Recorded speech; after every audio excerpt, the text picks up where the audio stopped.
ଆଗକୁ ଆସୁଛି ମହାଶିବରାତ୍ରି। ତେବେ ମହାଶିବରାତ୍ରି ସମୟରେ କେଉଁ ପାଞ୍ଚଟି ରାଶି ଭାଗ୍ୟଶାଳୀ ସାବ୍ୟସ୍ତ ହେବେ, କେଉଁ ପାଞ୍ଚଟି ରାଶିରେ ହେବ ଧନ ଲାଭ, ପ୍ରତ୍ୟେକ ସମସ୍ୟାର ହେବ ସମାଧାନ। ଆସନ୍ତୁ ଜାଣିବା ଏ ଭିଡ଼ିଓ ମାଧ୍ୟମରେ। ନମସ୍କାର, ମୁଁ ମନୋଜ ଦାସ, ସ୍ୱାଗତ ଆପଣମାନଙ୍କୁ ଆଜିକାର ଏହି ଭିଡ଼ିଓରେ। ଦେଖନ୍ତୁ, ଏ ଫେବୃଆରୀ 2025ରେ ସୂର୍ଯ୍ୟ ଏବଂ ମଙ୍ଗଳ ସହିତ ଚାରିଟି ଗ୍ରହ ସେମାନଙ୍କର ସ୍ଥାନ ପରିବର୍ତ୍ତନ କରୁଛନ୍ତି, ନିଜର ରାଶି ପରିବର୍ତ୍ତନ କରୁଛନ୍ତି। ତେବେ ବୁଧ ଦୁଇଥର ରାଶି ପରିବର୍ତ୍ତନ କରିବେ ଏବଂ ଏହି ରାଶିମାନଙ୍କ ପାଇଁ ଶୁଭ ଯୋଗ ନେଇକି ଆସିବେ। ତେବେ ପ୍ରଥମେ 4 ଫେବୃଆରୀ 2025 ଦିନ ବୃହସ୍ପତି ରାଶି ପରିବର୍ତ୍ତନ କରୁଛନ୍ତି। ବୃହସ୍ପତି ମାର୍ଗୀ ହେଇକି ବୃଷ ରାଶିରେ ଗୋଚର କରିବେ। ତେଣୁ ସମସ୍ତ ରାଶିମାନଙ୍କ ପାଇଁ ସେ କ'ଣ ନେଇକି ଆସିବେ ନା ଉନ୍ନତି ନେଇକି ଆସିବେ। ବୃହସ୍ପତିଙ୍କର ଏହି ମାର୍ଗୀ ଅବସ୍ଥା ଯୋଗୁଁ ଏହି ପାଞ୍ଚଟି ରାଶି ଖାସ୍ କରିକି ଲାଭବାନ ହେବେ। ଏହି ରାଶିର ବ୍ୟକ୍ତିମାନେ ଜୀବନରେ ଉନ୍ନତି କରିବେ, ବହୁତ ବଡ଼ ବଡ଼ ଅପରଚ୍ୟୁନିଟି ସେମାନଙ୍କୁ ମିଳିବ। ସେହିପରି 11 ଫେବୃଆରୀ 2025ରେ ବୁଧ କୁମ୍ଭ ରାଶିରେ ଗୋଚର କରିବେ। ଠିକ୍ ସେହିପରି ତା ପରଦିନ ସୂର୍ଯ୍ୟ ମଧ୍ୟ କୁମ୍ଭ ରାଶିରେ ଅବସ୍ଥାନ କରିବେ। ତେଣୁ 12 ଫେବୃଆରୀ 2025 ଠାରୁ କୁମ୍ଭ ରାଶିରେ ସୂର୍ଯ୍ୟ, ଶନି ଏବଂ ବୁଧ ଏ ତିନୋଟି ଗ୍ରହ ଅବସ୍ଥାନ କରିବେ। ତାପରେ ପୁଣି ମଙ୍ଗଳ ମଧ୍ୟ ମାର୍ଗୀ ହୋଇକି ବୃଷ ରାଶିରେ ଗୋଚର କରିବେ, ବୁଧ ମୀନ ରାଶିରେ ଗୋଚର କରିବେ।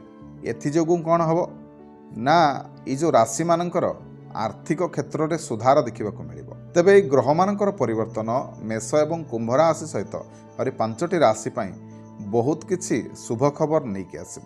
ପ୍ରତ୍ୟେକ ମୁହୂର୍ତ୍ତରେ ଏମାନଙ୍କ ପାଇଁ ଶୁଭ ହିଁ ଶୁଭ ହେବ। ଦେଖନ୍ତୁ, ଏହି ସମସ୍ତ ରାଶି ବା ଏହି ପାଞ୍ଚଟି ରାଶିର ବ୍ୟକ୍ତିମାନେ ଆପଣଙ୍କ ପାଇଁ ଶୁଭ ସମୟ ଆସୁଛି, କିନ୍ତୁ ତା'ର ଯଦି ଆପଣମାନେ ସଠିକ୍ ଭାବରେ ଉପଯୋଗ ନ କରନ୍ତି, ତା'ର ଯଦି ସଠିକ୍ ଫାଇଦା ଆପଣମାନେ ଉଠାଇ ନ ପାରନ୍ତି, ତାହେଲେ କେଉଁଠି ନା କେଉଁଠି ଆପଣମାନେ ପଛରେ ପଡ଼ିଯିବେ। ତେଣୁ ଏଇ ଯେଉଁ ସମୟରେ ଯାହା ବି ଅପରଚ୍ୟୁନିଟି ଆପଣଙ୍କ ପାଇଁ ଆସିବ, ଯେମିତି ତାକୁ ଆପଣମାନେ ହାତଛଡ଼ା ନ କରନ୍ତି, ସେଥିପ୍ରତି ନିହାତି ଭାବରେ ଧ୍ୟାନ ଦେବେ। ତେବେ ଯଦି ଫେବୃଆରୀ ମାସରେ ମେଷ ରାଶି କଥା ଦେଖିବା, ମେଷ ରାଶି ପାଇଁ ଏ ସମୟଟି ବହୁତ ଶୁଭ ରହିବ। ବହୁତ କିଛି ନୂଆ ନୂଆ ଅପରଚ୍ୟୁନିଟି ତାକୁ ମିଳିବ। ଚାକିରି କ୍ଷେତ୍ରରେ ହେଉ କିମ୍ବା ଆପଣଙ୍କର ଲାଇଫ୍ରେ ହେଉ, ବହୁତ କିଛି ଚେଞ୍ଜେସ୍ ଆପଣମାନେ ଲକ୍ଷ୍ୟ କରିବେ, ଯାହାକି ଆପଣଙ୍କ ପାଇଁ ସବୁବେଳେ ଶୁଭ ହିଁ ସାବ୍ୟସ୍ତ ହେବ। ଛାତ୍ରଛାତ୍ରୀମାନଙ୍କ ପାଇଁ ବହୁତ ଶୁଭ ସମୟ ଅଛି। ଆପଣମାନେ ଯାହା ବି ପ୍ଲାନିଂ କରୁଛନ୍ତି ନିଜ କ୍ୟାରିୟରକୁ ନେଇକି କରନ୍ତୁ ଏବଂ ଯାହା ବି ପ୍ଲାନିଂ କରିଛନ୍ତି ସେଥିରେ ଆଗକୁ ବଢ଼ନ୍ତୁ। ଦେଖିବେ ଏହି ସମୟରେ ମେଷ ରାଶିର ବ୍ୟକ୍ତିମାନେ ଆପଣମାନେ ବହୁତ ଆଧ୍ୟାତ୍ମିକତା ଦିଗକୁ ଯିବେ, ବହୁତ ସମୟ ମଧ୍ୟ ବ୍ୟତୀତ କରିବେ, ଯାହାକି ଆପଣଙ୍କୁ ମାନସିକ ଶାନ୍ତି ପ୍ରଦାନ କରିବ। ସେହିପରି ବ୍ୟବସାୟୀମାନେ ମଧ୍ୟ ବହୁତ ଲାଭ ଏହି ସମୟରେ ସେମାନଙ୍କୁ ମିଳିବ। ଯେଉଁଠି ପଇସା ଇନଭେଷ୍ଟ କରିବେ ସେଠୁ ନିହାତି ଭାବରେ ଭଲ ରିଟର୍ଣ୍ଣ ସେମାନେ ପାଇବେ। ଛାତ୍ରଛାତ୍ରୀମାନେ ପ୍ରତିଯୋଗିତାରେ ନିହାତି ଭାବରେ ଉତ୍ତୀର୍ଣ୍ଣ ହେବେ। ମେଷ ରାଶିର ବ୍ୟକ୍ତିମାନେ ଯେଉଁଠି ବି ପ୍ରତିଦ୍ୱନ୍ଦିତା କଥା ଆସିବ, ନିଶ୍ଚିନ୍ତ ଭାବରେ ସେଠି ଆପଣମାନେ ବିଜୟ ହାସଲ କରିବେ। ଶତ୍ରୁମାନଙ୍କ ଉପରେ ନିହାତି ଭାବରେ ଆପଣଙ୍କର ବିଜୟ ହେବ। ତେବେ ଆପଣଙ୍କର ନିହାତି ଭାବରେ ସବୁକିଛି ଭଲ ଅଛି, କିନ୍ତୁ ତା ମାନେ ନୁହଁ ଯେ ଆପଣମାନେ ପରିଶ୍ରମରେ ଅବହେଳା କରିବେ, ସେମିତି କେବେ ବି କରିବେନି। ପରିଶ୍ରମ ଆପଣମାନେ ଜାରି ରଖିବେ, ନିହାତି ଭାବରେ କଠିନରୁ କଠିନ ପରିଶ୍ରମ କରନ୍ତୁ। ନିଶ୍ଚିନ୍ତ ଭାବରେ ଆପଣଙ୍କର ସଦାସର୍ବଦା ମଙ୍ଗଳ ହେବ। ତା ପରବର୍ତ୍ତୀ ରାଶିଟି ହେଉଛି ମିଥୁନ ରାଶି।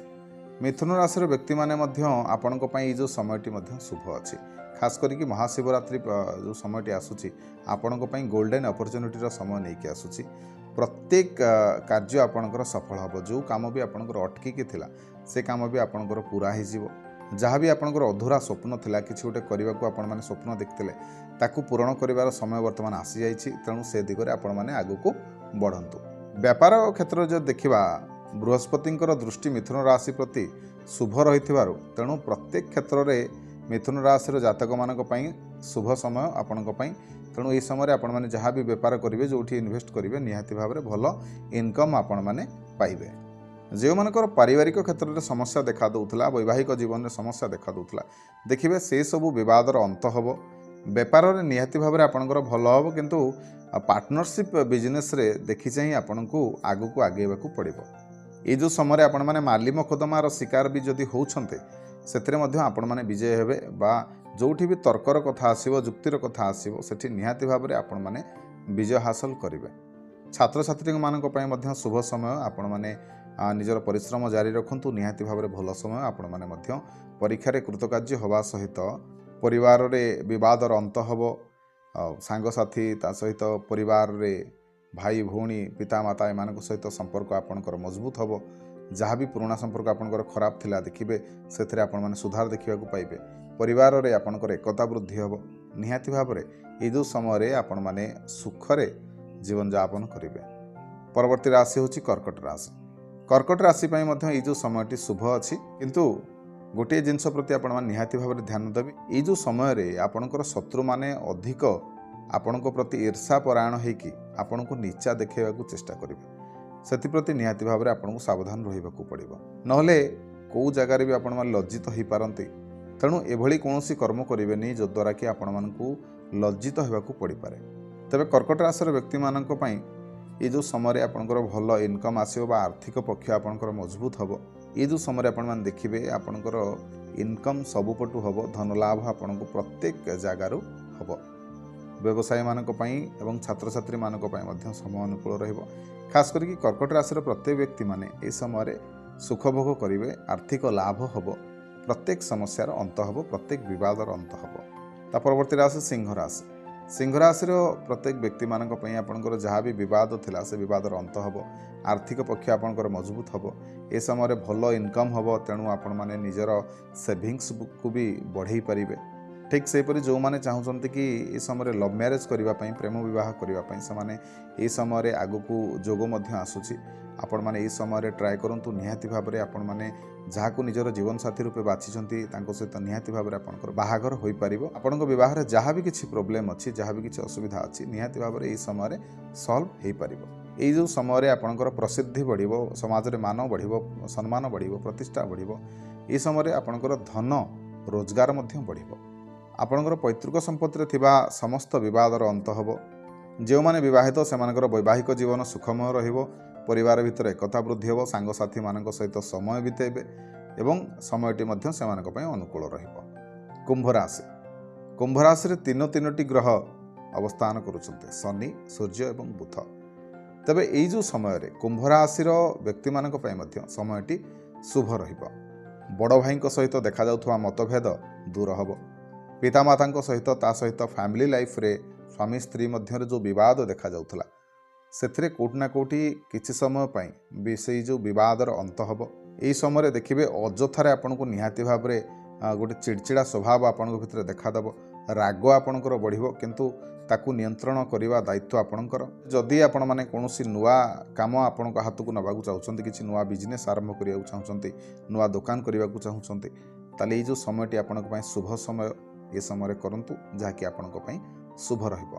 ଏ ସମୟରେ ଆପଣମାନେ ଦେଖିବେ ବହୁତ ଗୁଡ଼ିଏ ଧାର୍ମିକ କାର୍ଯ୍ୟ ହେଲା, ଶୁଭ କାର୍ଯ୍ୟ ହେଲା, ଏସବୁରେ ଆପଣମାନେ ଯୋଗଦାନ ଦେବେ, ଯାହାକି ଆପଣଙ୍କୁ ମାନସିକ ଭାବରେ ଶାନ୍ତି ପ୍ରଦାନ କରିବ। ନିହାତି ଭାବରେ ଆପଣଙ୍କର ଏ ସମୟରେ ମଧ୍ୟ ଇନକମ୍ର ସୋର୍ସ ଆପଣଙ୍କ ପାଇଁ ଭଲ ରହିବ। ଧନ ଲାଭ ହେବ। ତେବେ ଏଇ ଯେଉଁ ସମୟରେ ଖାସ୍ କରିକି ମହାଶିବରାତ୍ରି ପରଠାରୁ ଆପଣଙ୍କ ପାଇଁ ଶୁଭ ସମୟ ଆରମ୍ଭ ହୋଇଯିବ। ମହାଦେବଙ୍କ କୃପାରୁ ଆପଣଙ୍କ ପାଇଁ ସମୟଟି ଅନୁକୂଳ ରହିବ। ତେବେ ଏ ଥିଲା ମହାଶିବରାତ୍ରି ପୂର୍ବରୁ ଭାଗ୍ୟଶାଳୀ 5ଟି ରାଶି ବିଷୟରେ ଆପଣଙ୍କୁ କିଛିଟା ସୂଚନା। ତେବେ ଆଶା କରୁଛି ଆଜିକାର ଏହି ଭିଡ଼ିଓଟି ଆପଣମାନଙ୍କୁ ନିଶ୍ଚୟ ଭଲ ଲାଗିଥିବ। ଯଦି ଭିଡ଼ିଓ ଭଲ ଲାଗିଥାଏ ତେବେ ଭିଡ଼ିଓକୁ ଲାଇକ୍ କରିବେ, ସେୟାର କରିବେ, ଚ୍ୟାନେଲକୁ ସବସ୍କ୍ରାଇବ୍ କରିବେ। ରହିଲି। ଜୟ ଜଗନ୍ନାଥ। ଓମ୍ ନମଃ ଶିବାୟ।